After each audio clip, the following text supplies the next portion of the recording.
ত্রাণের জন্য হাহাকার বন্যা কবলিত এলাকার দুর্গতদের।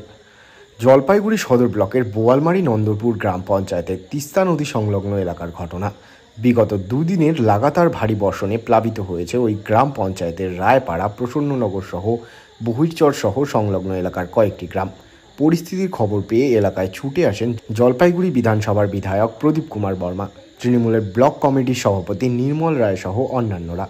তারা বন্যা কবলিত এলাকা পরিদর্শন করেন ও দুর্গতদের সঙ্গে কথা বলেন, সঙ্গে তাদের পর্যাপ্ত ত্রাণ প্রদানের আশ্বাস দেওয়া হয়।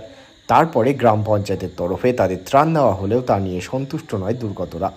স্থানীয় তৃণমূল নেতা প্রসেনজিৎ কুমার লালা বলেন, বহিরচর এলাকার প্রায় 260টি ও বাকি দুই গ্রামে প্রায় 130টি পরিবার পুরোপুরি প্লাবিত।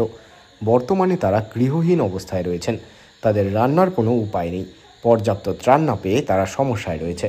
স্থানীয়দের দাবি, প্রসন্ননগর ও রায়পাড়া এলাকায় বিধায়কের তরফে বেশ কয়েকটি ট্রিপল বিলি করা হলেও তা পর্যাপ্ত নয়। স্বেচ্ছাসেবী সংস্থা ও প্রসেনজিৎ কুমার লালার উদ্যোগে কিছু শুকনো খাবার বিতরণ করা হয়, কিন্তু প্রশাসনের তরফে ওই দুই গ্রামে এখনও কোনো খাবার দেওয়া হয়নি।